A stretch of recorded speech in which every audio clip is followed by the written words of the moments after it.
Mm. So good evening, everyone. Hope you had a nice settle down and dinner. Uh,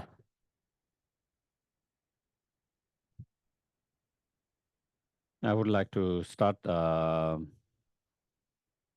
sessions and today's talk with a first starting with a good intention motivation for being here. Okay.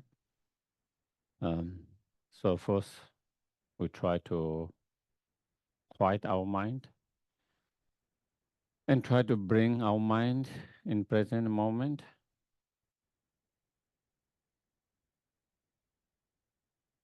So make yourself relax, comfortable,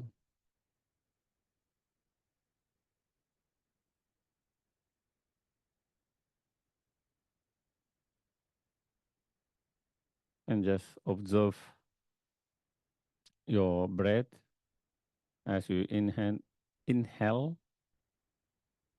and being aware you are inhaling. As you breathe out, observe mindfully you are breathing out and being aware. So simply just observing your natural breath and being aware for a few moments.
And once your mind is settled down, quiet, calm,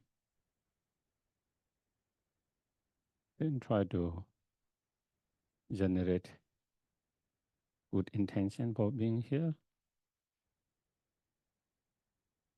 You can think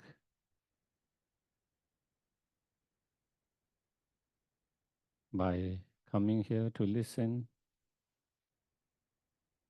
the talk and to engage in the retreat during this weekend.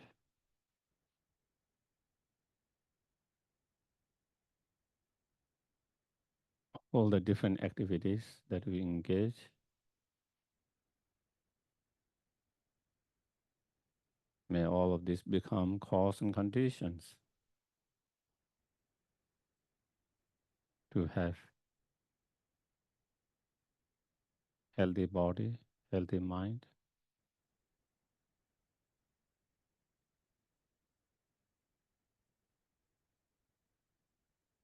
and with that healthy body and mind, so that we can be more health benefit to others.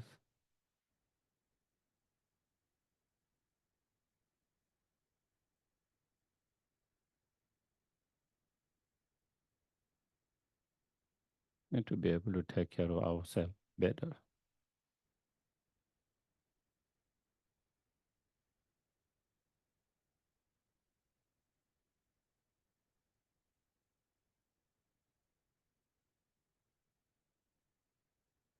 and may it be cause and conditions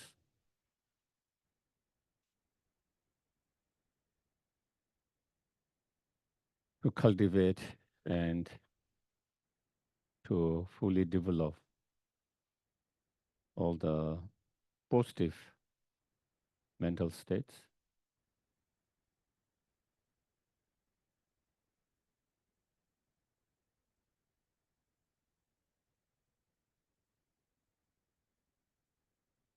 such as true love,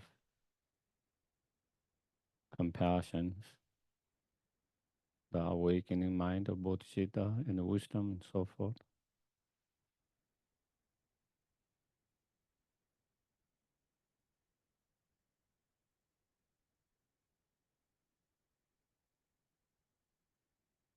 In having cultivated and fully developed those inner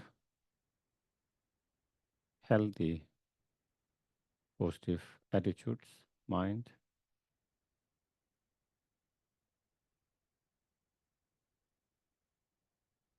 may we be able to achieve highest prominent great health, and ultimate happiness of fully awakened state.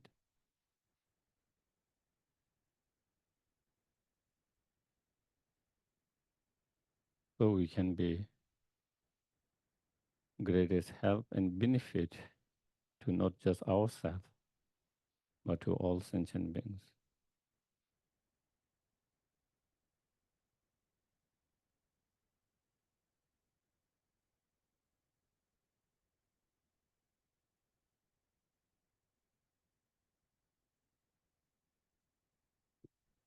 Then I'm going to do the kind of motivation prayer.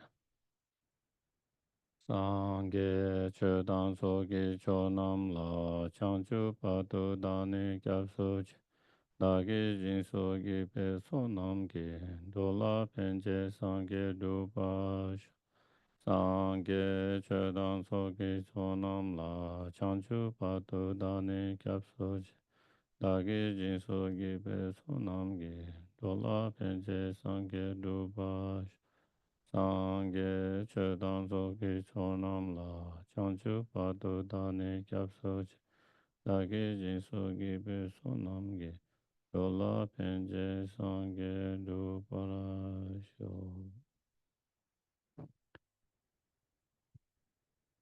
You want to do now? Okay.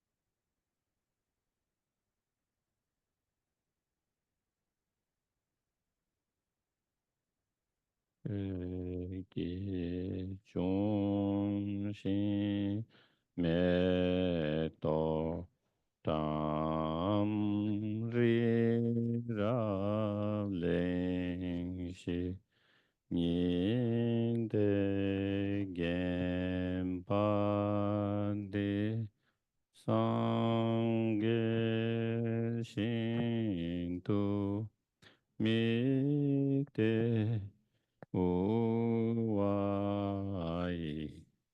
도군 나만타 신라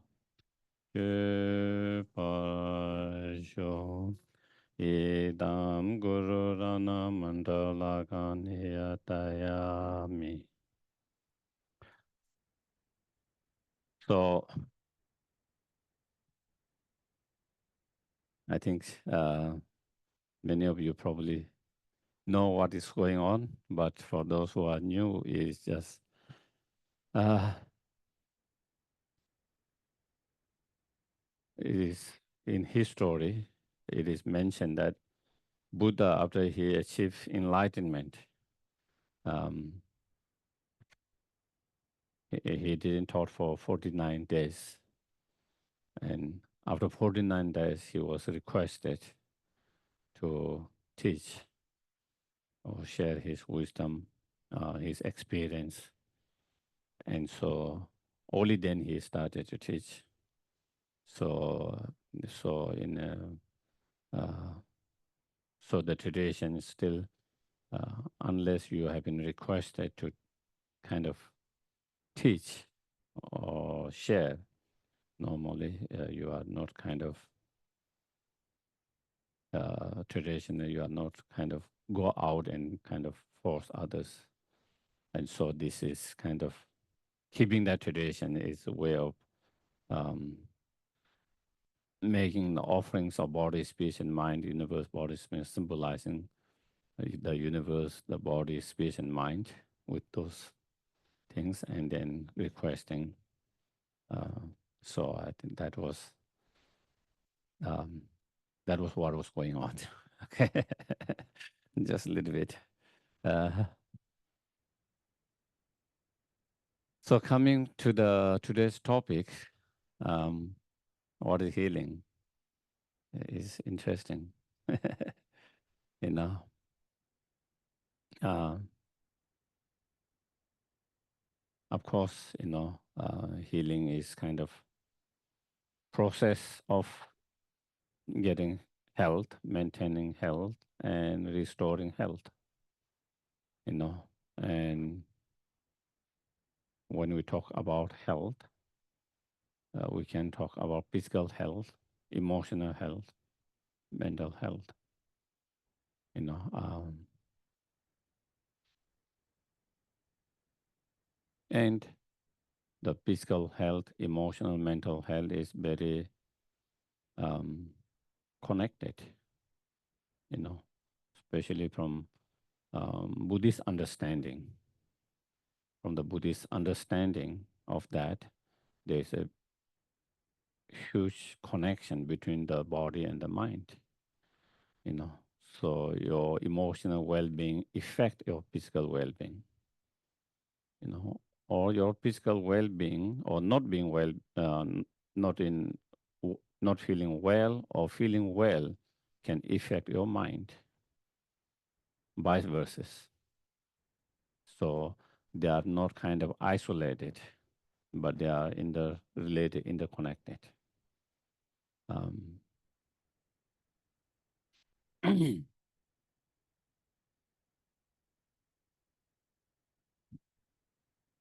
so therefore, the Tibetan medicines or Tibetan healing, uh, which is very much kind of rooted in a coming from a lot of Buddhist teachings or finding from the Buddhist teachings, and also some, you know, that they already have some kind of treatment medicine even before Buddhism came to Tibet. So there is indigenous kind of medicine, healing, and then also from the Buddhism as well. So there is, and I'm sure over the year they have progress, you know, adapted little uh, from different as well. But so anyway, according to the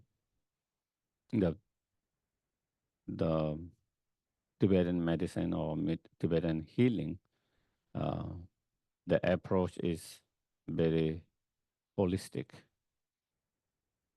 by understanding the connection between the body and the mind. Um, so it is not just treating the symptom or the physical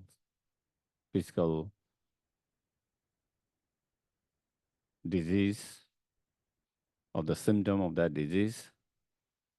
Not only just that, but actually going to the very cause of that. what is the cause of that illness, you know, and then they go according to the Tibetan medicines, you know, those illness come through, you know, imbalance in our um, elements within our bodies, imbalance in humors, and those humors or and those element imbalance. Sometimes some of those elements are too strong, sometimes it's too weak, sometimes the what we call humors, you know, the wind energy, the bell, flame, those things. And when one of them is too strong, when one of them is weak, then they become imbalanced, and due to that, then there is that illness. And those three humors are very correlated with the different mental states. So when there is imbalance in your that mental state, then it affect those humors or elements. When there is an imbalance in those three humors and um, the elements, then um, it could manifest um, as an illness. So the treatments is working healing, or the treatments is working with more whole, looking the whole holistic or the whole approach instead of just focusing on one.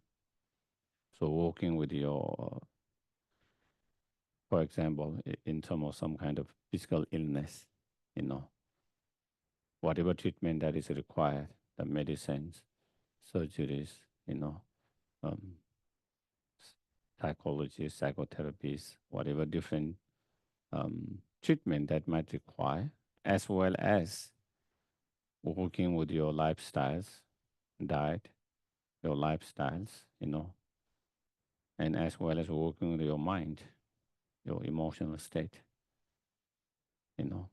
If we don't try to heal with that kind of whole holistic view or whole, then even though you might be able to heal the symptoms or you might be able to heal illness for temporary, but it will manifest later. Again, it will come later. So that is mm,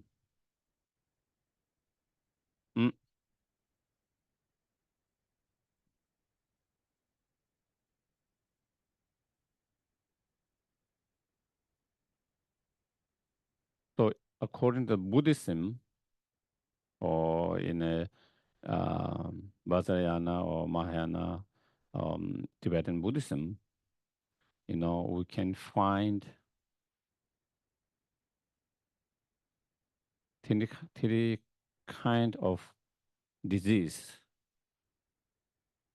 um, environment Environmental conditional disease, one, you know um,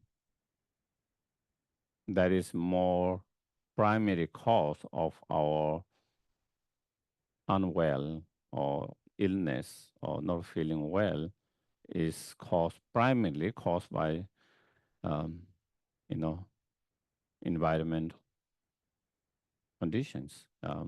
The weather could be the case, the diet, the food might be the case, um, so um, our behaviors, so those are the kind of one of the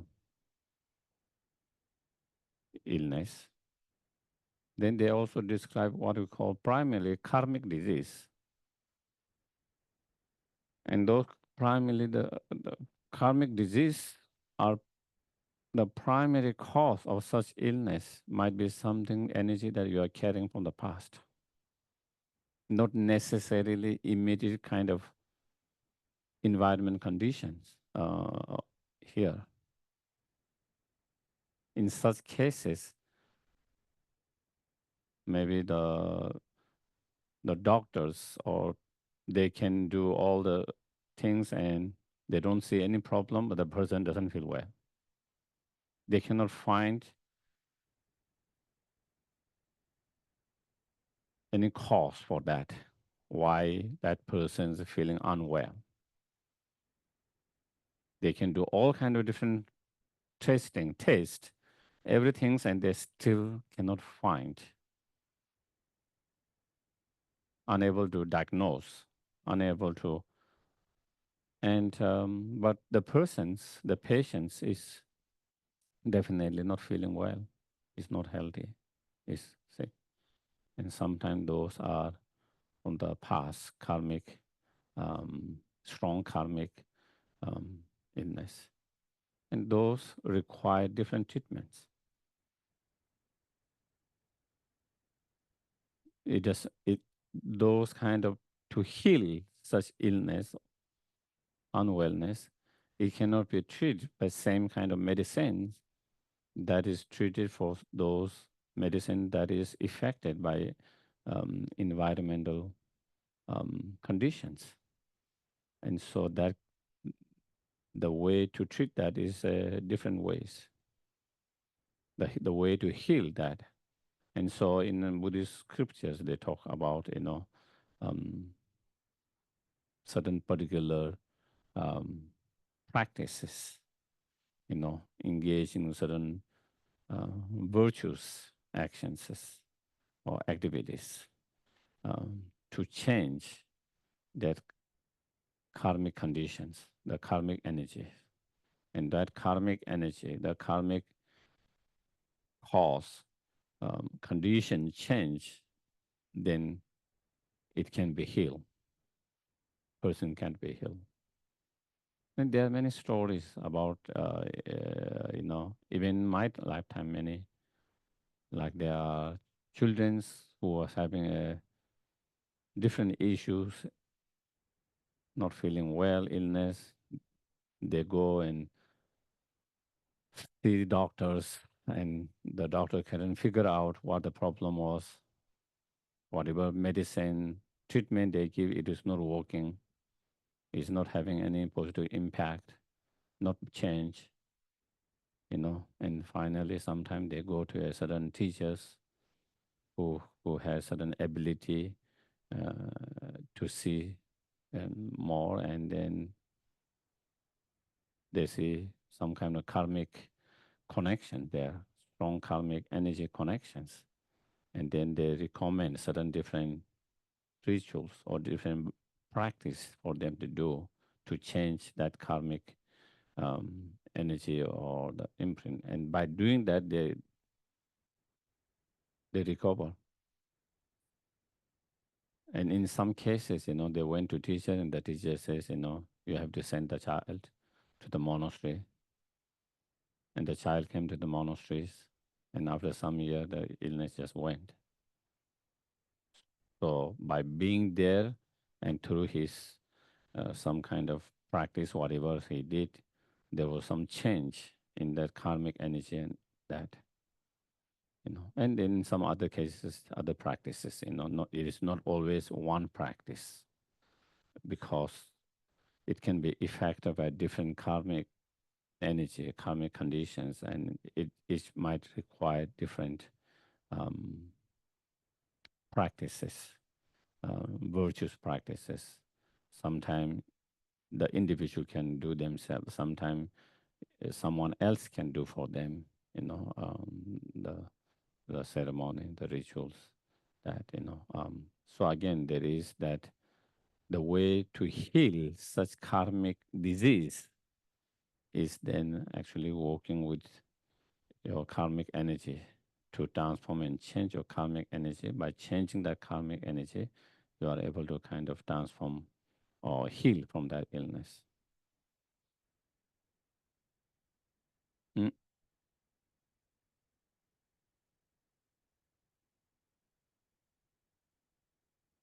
And then um,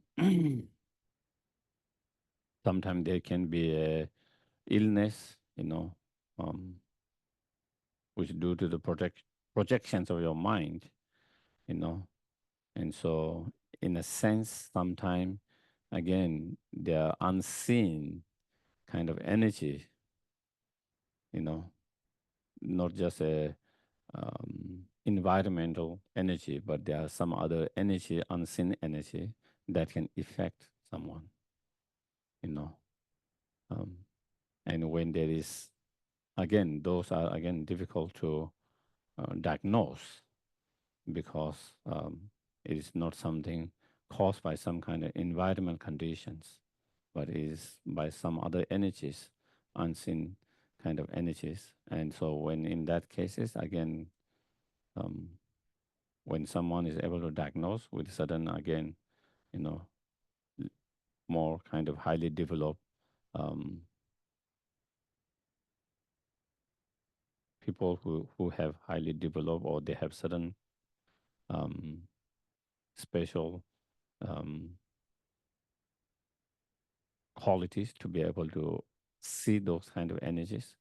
And again, through that, also when they see that, also through certain practice and rituals, then again they can be cured. And again, there are many stories around that, even in our times. Someone having some kind of epilepsy and did all kind of different medicines, treatments, nothing seems to help. You know, then someone recommend a certain particular ritual be done. And then lamas, one of the lamas did the rituals, and that started to change. Because that person, that child at the very beginning, it seems like she sees some kind of illusions that someone is trying to attack her, you know. And so there's a fear, nervous, panic, everything, because even though rest of us cannot see, but for her, she feel there is someone trying to attack her, you know.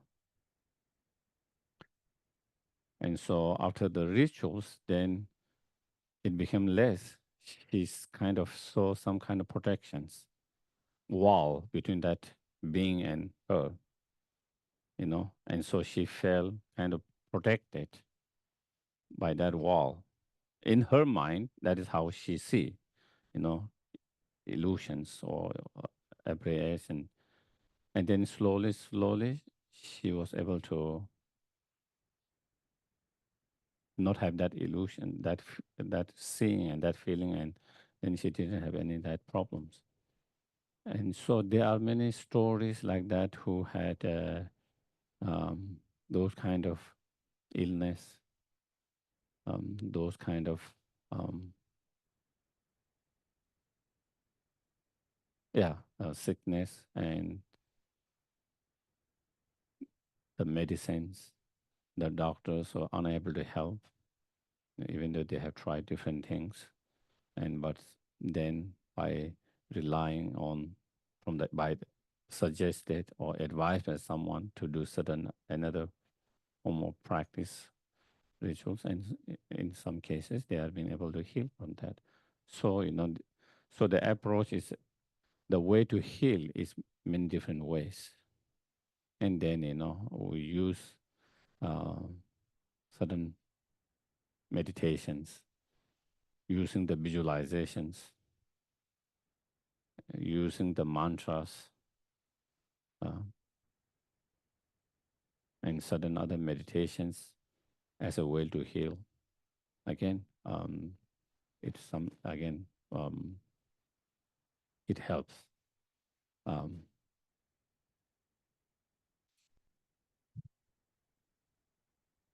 mm,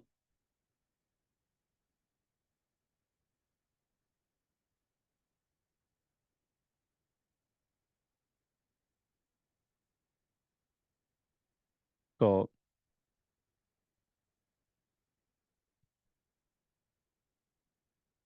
in Buddhism, we rely on transforming or changing our mind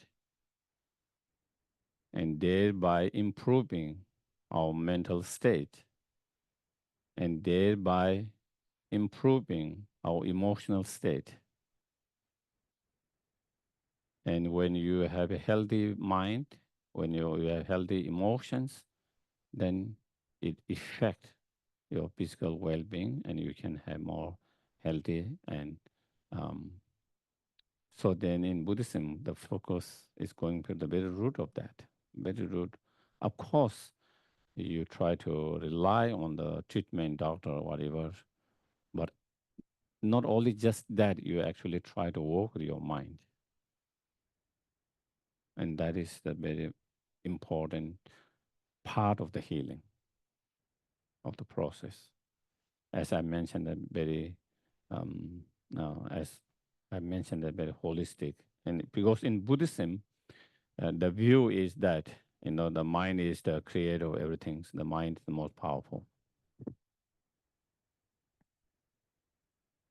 Um,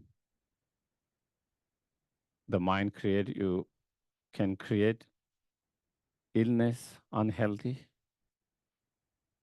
pain, sufferings, or the mind can also create and produce, healthy, joyful, and happy. Um, so important to work with your mind, not only for emotional good health, but also for physical good health. As I mentioned at the very beginning, the Buddhist views they are very correlated, the mind and the body. And I think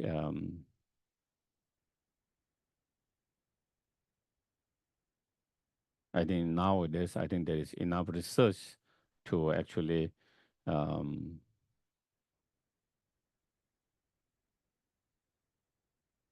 to understand that view.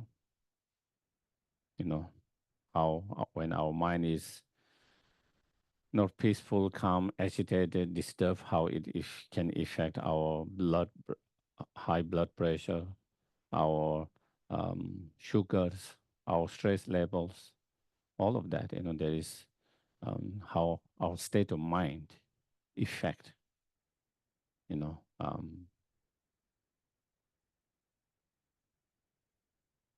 and uh, which has been very much emphasized in Buddhism is you need to take care of your physical body, but at the same time, more than that, you have to take care of your mind, your emotion, your mind. And in Buddhism, the focus is on that, working with your mind.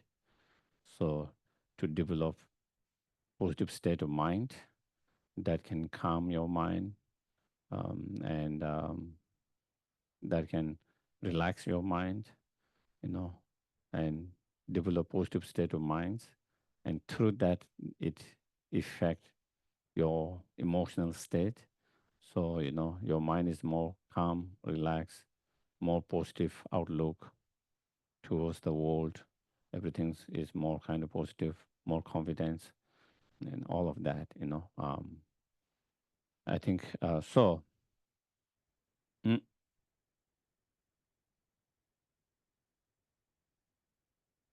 as I mentioned, even Tibetan medicine, which is kind of also very many of the source of the medicines coming from the Buddhist uh, Vajrayana teachings. As I was saying, there are three main cause of all the illness, the imbalance on three humors, the bell, the wind energy, the bell and flames. And all these three are, according to those medicine, related to three negative emotions, desire or attachments. The wind is related with that emotions, you know. The bell is related with the anger, hatred, those emotions. Flame is correlated with, you know, um, confused mind, or ignorance, whatever you call, you know. So primarily, it is rooted in those three negative emotions. So again, if you go to the cause of the illness, then you go to those three humors. And if you go to the very root of those three humors, then it goes to those three emotions. And when you are able to reduce those three emotions, then we have better emotional health. And with that better emotional health, then you have better um, physical good health. Mm. And so, and working with those state of mind, and how we work with those state of mind, how can we heal them, and it is through different meditation practices. You know, there are many different form of meditations um, to reduce, such as anger, strong desire, ignorance, jealousy. You know, and through those negative emotions, then fear, anxiety, worry arises, and those are also source of our illness. Too much fear, too much anxiety, too much panic is illness itself, but also um, it produces again, you know, stress and many others. Uh,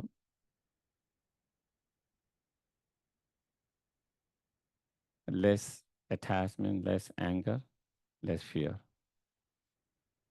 less stress.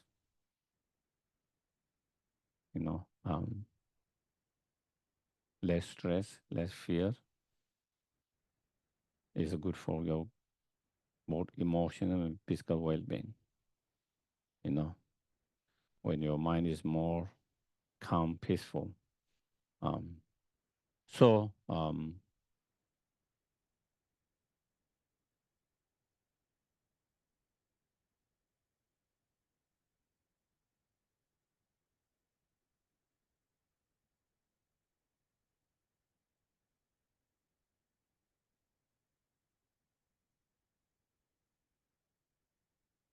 we can,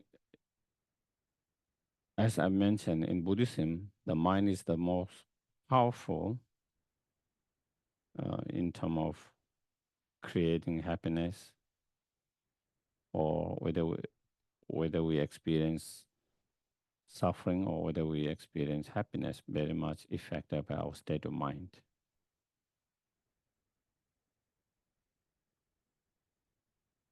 Of course, external condition can play a role to make it comfortable, discomfortable on physical level. But whether that discomfort really become problematic or it doesn't become problematic, whether it become cause of miserable pain or it doesn't turn out, there's discomfort. There's no doubt there's physical discomfort, but it doesn't necessarily lead you to be miserable and so unhappy.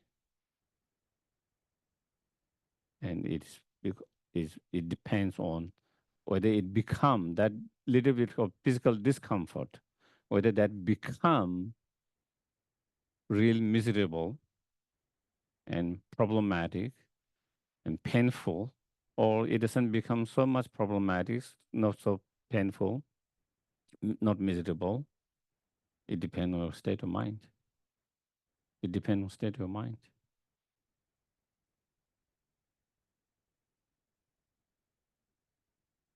Mm.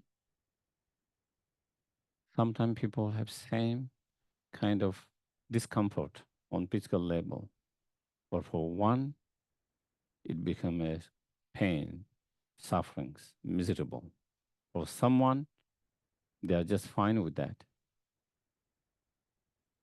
They don't they don't think it's a big problem. They don't think why are you so why is so miserable? Is there nothing to be miserable about it? On physical level, it's the same, but they have different relationship and different experience and feeling with that, and what kind of experience you have depend on state of mind, you know. And sometimes illness can become like that, you know. Sometimes, you know, certain people have the mind, strong mind ability to deal with sudden hardship or a little bit of discomfort.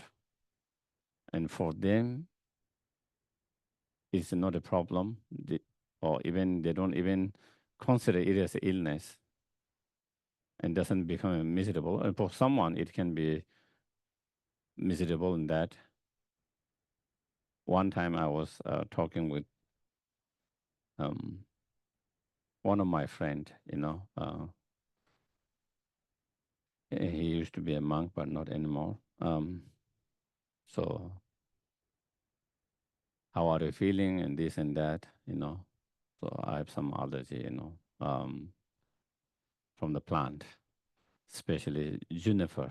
I have a very bad allergy related to juniper. Uh, in very bad in spring in New Mexico when we have the wind and all the pollens, and because it's juniper everywhere. So anyway, I had some, and I said, you know, I'm except for the allergy, uh, I'm fine and everything. And he said, why do you even say except for the allergy? This is not an illness.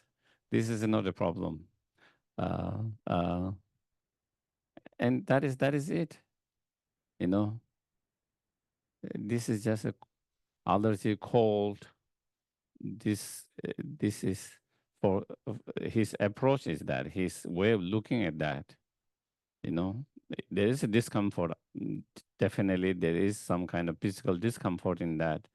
But in the mind, it's not a problem. It's not an illness. It's just a normal, and it's just okay. And so then, when you have that kind of attitude, you don't feel I'm sick. When you feel I'm sick, then you are already creating more stress on yourself. I'm stressed. I'm sick. I'm not healthy. I'm not feeling well. So, on top of the physical discomfort, whatever you're feeling, then your mind kind of add up. Oh, I'm sick. Oh, I'm so bad. Oh, I'm having so miserable. Oh, I'm not feeling so well. On the other side, you still have that kind of little bit physical discomfort, but it's okay. It's just normal. It's fine. So you don't add up more suffering, more stress, more problem by adding. So again, it is interesting, you know, is a how we look at that, and by different perceptions of the way our mind perceive things differently or interpret differently can have an effect on us. And so therefore, again, that's where it comes back to the mind, the, the mind being so the attitude or the mental state being the key or very important. Um, mm.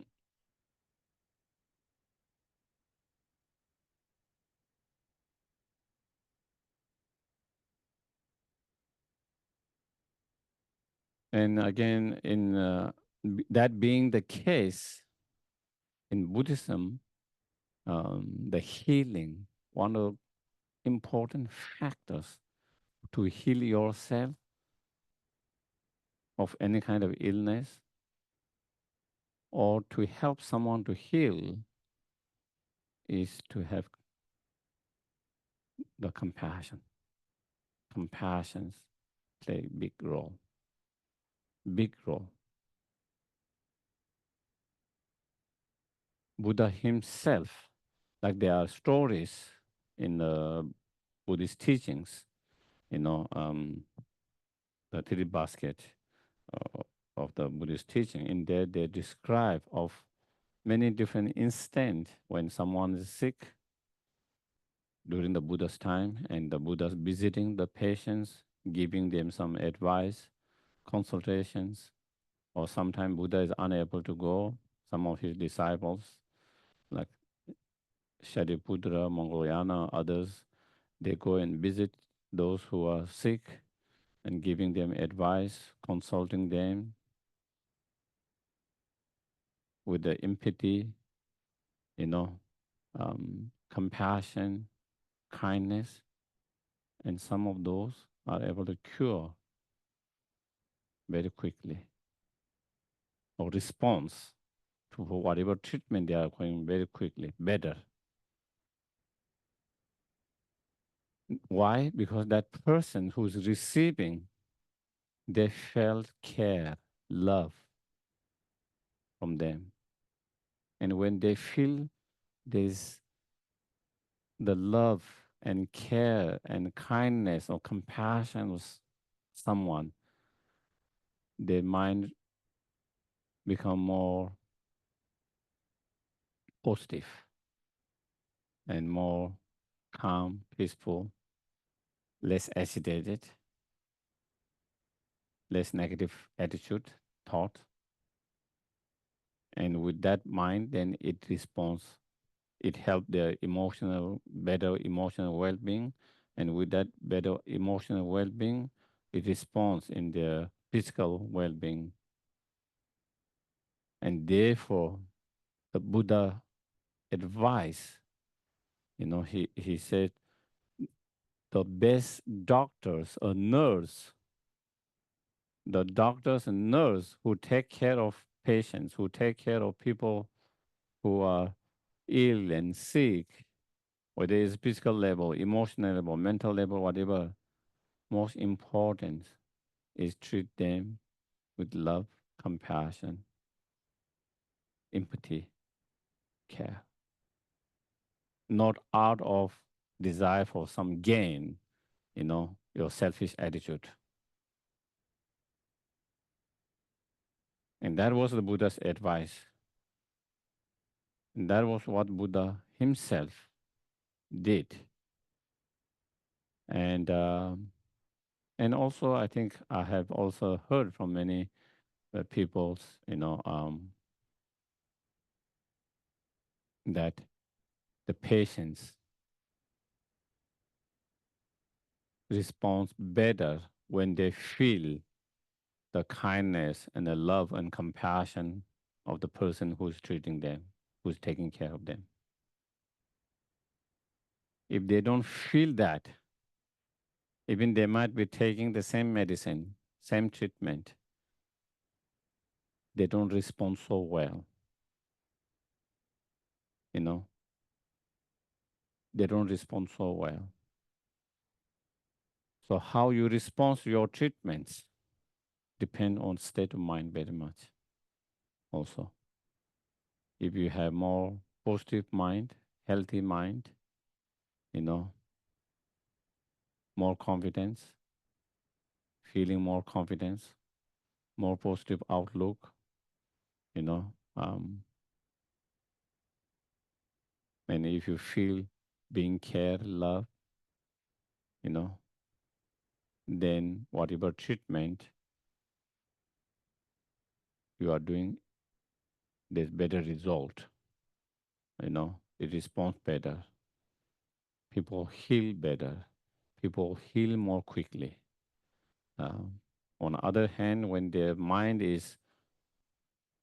have negative outlook and doesn't have confidence, their mind is low, or when they feel nobody loved them, nobody cared them, they don't feel the love, the empathy, care of others, then even they might be given the same medicines, same treatments, they do not respond so well. They are unable to respond so well. So again, the state of mind, the state of mind is very crucial and important for healing. no doubt for emotional healing, mental healing, but even for physical healing. And mm,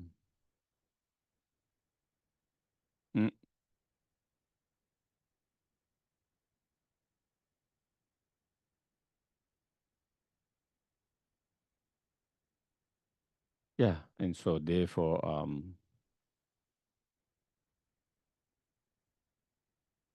the holistic approach in trying to heal yourself or trying to help someone to heal is, taking everything in considerations while you are trying to, you know, whatever treatment, medicine treatment that it might require, um, relying on that as well as working with your mind, um, your karmic, working with your karmic energy, your karmic potentials, and your mind. And if we try to approach with that kind of holistic view, then I think you have better result in the healing, and not only healing to heal um, long term, you know, um, and that is one of the things with Tibetan medicine is that um, they try to go to the very cause of the illness. They don't try to um, deal so much with the symptom itself. And so you have to actually, to have a good result, you have to take medicine for long term, years. You know, it's not like you just take one pill one day, 1 week, and it's gone. You know, but they try to go to the very root of that, the illness, and that require more time to heal that. And that means, sometimes, so it is kind of more long term. And of course, if you go even very root of even that root illness, such as those three humors, then it goes to the mind, and that means working with our mind, reducing or overcoming, you know, the attachment or desire and anger and ignorance. It requires even more practice and more long term. But once if we can do that, then you find permanent healing, you know, the ultimate healing, the permanent healing. When you are free of those disturbing negative emotions, um, then there's nothing to imbalance those, um, the root cause, that imbalance, the humors. There's no more. When there's no imbalance in humor, then there is no cause for the illness. And so therefore, one is able to achieve the ultimate healing, kind of healing permanently. And so again, the focus,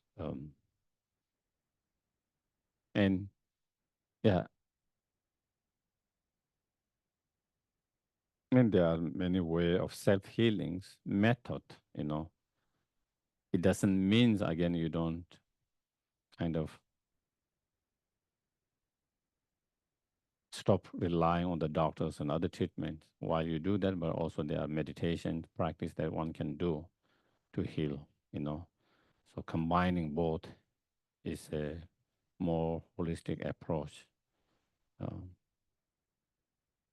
um, so you try to, if there's any kind of help that you can receive from whatever medicine, treatments, um, from the doctors, psychologists, therapists, whatever, you try at the same time. Also, you try to heal yourself by also relying on the different technique, practice, meditation that one can apply, and especially through such practice meditation, working with your karmic energy and the mind. The external conditions, the doctors, the other treatments deal with that. And then beyond that, those are the environmental conditions. So trying to take care of that. And on top of that, then we try to work with our karmic energy and the mind through those different meditation and practice. And combining all of that can be very powerful method for healing um, strongly and better to have a better result. So not only you are physically healed, but you are also emotionally healed, mentally healed. So then you can have good physical, healthy body as well as healthy emotion, healthy mind.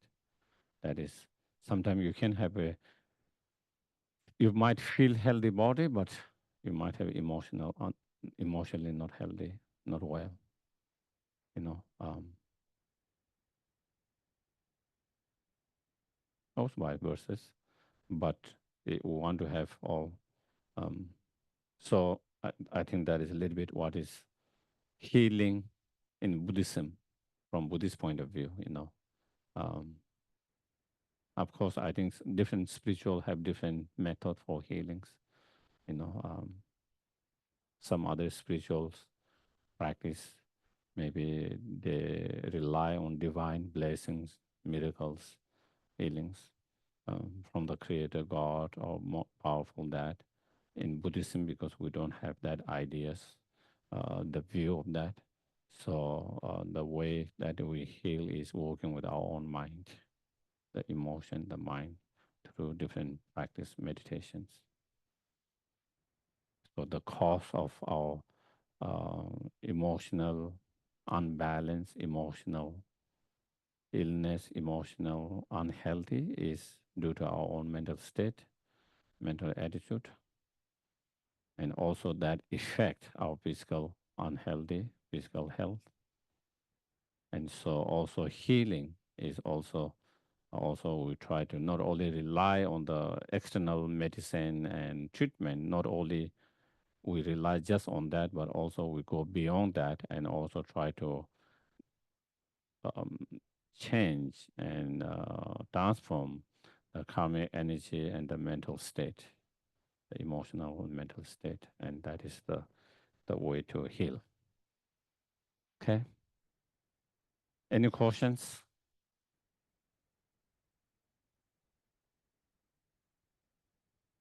Yes, please.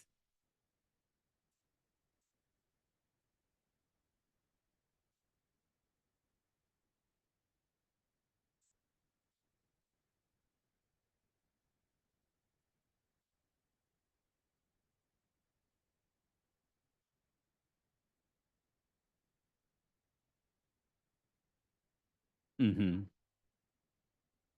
Yeah. I think there are some teachers, who have more higher level of, um, you can say, realizations. They have some higher ability to see that. So there are some teachers, and sometimes there are some beings who are possessed by some kind of another beings. What we call, kind of protectors or other beings. And some of them does have some ability to see some things. The person themselves might not be able to see that some, but when they invoke that whatever protector or the being, and then they are possessed by that, and then of course there are fake ones as well. So that is the one things that challenging for us is sometimes the real and the fake ones, because there are also a lot of fake ones, like in everything. But there are some authentic as well. They are not fake, but they are being kind of another being, such as protector or some others beings who has certain ability to see certain things. And also sometimes they can see that. And then when they see that, then they might recommend particular practices, and some of the practice they recommend individual to do, and some practice maybe they might say to be done by another, whether it's in a monastery or whether it's another practitioner or anyone. So yeah, so yeah, yes, please.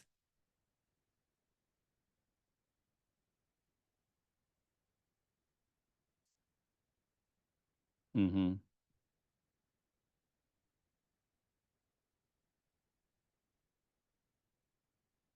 In Buddhism, there are so many different meditations techniques. Um, there's one mindfulness meditation is one of them. That can be helpful, beneficial. Um, and the way it works is, you know, um,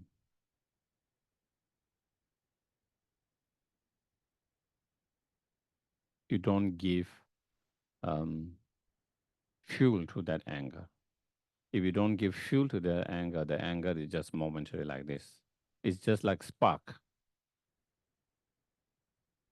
When the fire starts, it starts with a spark. But then how does fire become very strong and bigger and last long time is because there's the fuel. If there's no fuel, it's just spark and it's gone. And that is our emotions, whether it's a strong desire, whether it's anger or jealousy or pride, whatever, those are momentary like spark.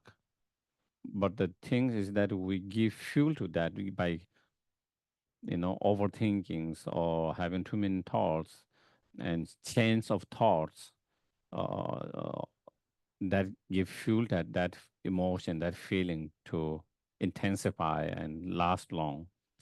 So through the mindfulness meditations is you learn to observe that. You learn to be aware whenever it arises, but learning not to give any fuel to that. And if you don't give fuel, it comes and goes. So it doesn't um, it doesn't um, you know become so distractive because it's just a very small moment of that. That is that. Then there we have other meditations, different analytical meditations, you know, um, meditating on impermanent natures of the object of attachments. I mean, object of attachment as an object of anger, impermanent nature of yourself, impermanent nature of the anger itself. So through again meditating on that they all are momentary transitories. There's nothing so solid and permanent as it appear to our mind at the moment. Even though someone who make us angry or any event or something that make angry, even though that moment to us it feel that object so real and so concrete and almost permanent. But when you meditate and when you sit there, all are transitory, changing. Nothing lasts, momentary. So again, that is you can let it go without feeling so strongly and being intense. There's that meditation, and then we have other meditation, such as called meditation on emptiness. That is another very powerful method. And then there are many other analytical meditation that you find. There is a classical Indian text by one of the authors, Shantideva, and have you heard about that? Yeah. So there's a text by that classical, these masters around 7th, 8th centuries, and he wrote a text um, with the 10 chapters. In chapter 6, he talked about patience, and it is about letting go of anger. And in that, he give many different method of meditations, how to analyze things differently. We get angry because we think in certain way. because we look at situation from one perspective, from one angle, and in that he tried to teach, or he give a lot how we can look at that same situation from different angle, different perspective. And when you look from different angle, different perspective, you might not feel same way, you know. And if you don't feel same way, you don't get upset and angry. That's that we get. So again, he give different. So that is what we call analytical meditation. You analyze from many different angles, many different perspective. At the moment, we just look from one perspective. And when you look from one perspective, just one perspective, you feel, you see certain way, you feel certain way, and that give rise to the anger. But if you look from different angle, different perspective, you might see it same thing differently, and then you might not see as bad or as negative as you saw when you look from just one perspective. And so there are many different way of doing, and then in that you can find. I What was the Pema Chodron's commentary on that? Um, Thubten- no, Pema Chodron. I think there's one famous, quite well known um,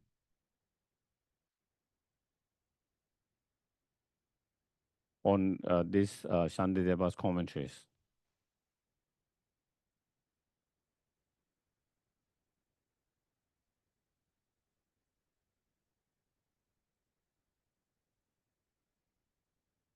I think maybe that might be where one of them. So I haven't read myself, to be honest, but like what I've heard from many others, um, the, it is based on that commentary, the Indian classical text, but she's American, well-known, very well-known teachers and none, and so her presentation of that, and I heard it was very good. So again, you can try to find and see that can be helpful too. Yeah.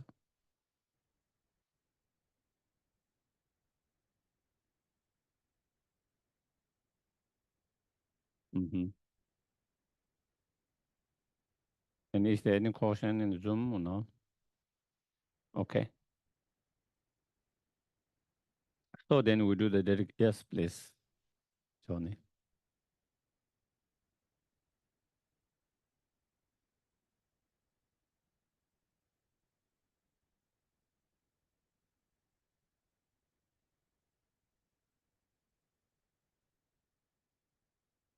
Mm-hmm.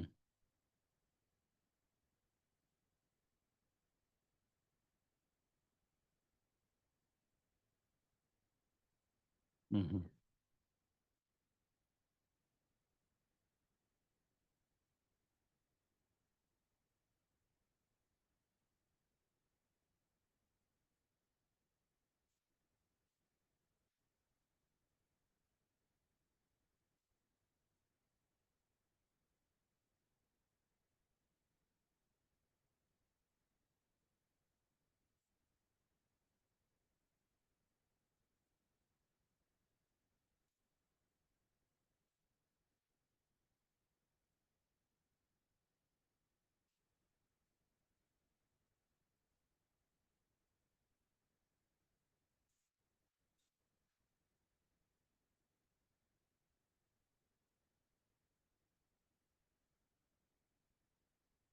Yeah, in Tibetan Buddhism, which is rooted in Indian Buddhism, Mahayana, there's a teaching what we call lojongs or mind trainings. And so those are very powerful tools. And so those will be the kind of the tools that you use in such. But in terms of when should we apply, that is complicating, not so easy. Of course, you know, as I mentioned, there are certain cures. If the discomfort is not unbearable and it is not so, sometimes you just learn to do it, unless I myself doesn't take medicine so easily unless it becomes really unbearable. Like I used to have kind of, I don't know, some things, there's something is migraine or whatever. So I have headaches, especially when I go in sun. If my head is exposed in the sun more than 10 minutes, I get headache in the evenings. And if I expose long time, sometime because maybe I distracted, whatever, I can put something. I can have nausea. I can even have uh, diarrhea. It can be. Um, but when it's so unbearable, sometimes I take some medicines. But most time I just go to sleep. I know that is I have headache and I'm having a discomfort, and I know it is not something like something very illness, but it's just this response, this kind of when I'm in sun, that is what it is. And by tomorrow I will be okay. And so I just go, and at the very beginning, you take time to go to sleep because you have headache, you know. So like something like that, small things, and just like as my friends was mentioning, about cold, winter cold, or some kind of allergies, it's a discomfort, but sometimes you just have to live with that. That's what it is. Um, you know, I did try to take some medicine at some time at the very beginning, and also most of them didn't seem to help. Different people suggested different tablets, and some tablets help to some people doesn't help, and the Nostal seems to help me a little bit more. Um, but then I just kind of stopped taking it and just go through that process during that period when the pollens are very high. So you just kind of, but of course, if it is something that can have chronic or really bad, then you don't kind of neglect, and because that could be really bad. So it depends on those, like this kind of thing, what kind of discomfort it is, something it really requires really deep investigation, because if I'm having some headache or symptom, and it could be cancer or it could be something else. And if I can caught up earlier, maybe there is a cure that I don't have to do that, any of illness. But for me, it is just something like allergy or just migraine, whatever. So I just kind of learn to deal with that, you know. And so something like that. Or in other cases, maybe at the very beginning, if there is a cure, then you try to take the medicine cure and that, and then sometime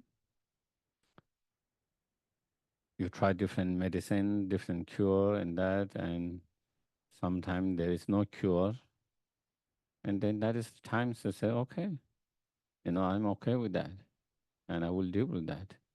It comes, you have tried, and then you can't see there, and then that is when to accept it.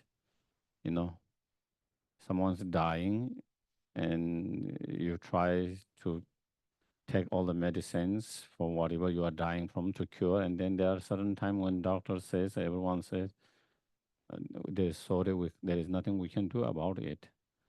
And in such cases, instead of trying to fight it, of course you might want to get some more, little bit more, not just from one, from few other doctors or all. And if it comes to that, then it is time to say, okay, it's a time to accept and deal with that, whatever that is, and not trying to fight against it. And then not only you are dealing with physical pain and discomfort, but you are also fighting with your mind. At least you don't have to fight with that mind. And your mind is accepting, calm, peaceful. Maybe it could affect also your uh, also your body as well. Yeah. Okay. So we do the dedications. So whatever virtues, positive karma, virtues we have created, we dedicate for all sentient beings to have, be cured of their illness and have healthy and meaningful life. And all sentient beings to have happiness, good health, happiness, prosperity, and meaningful life.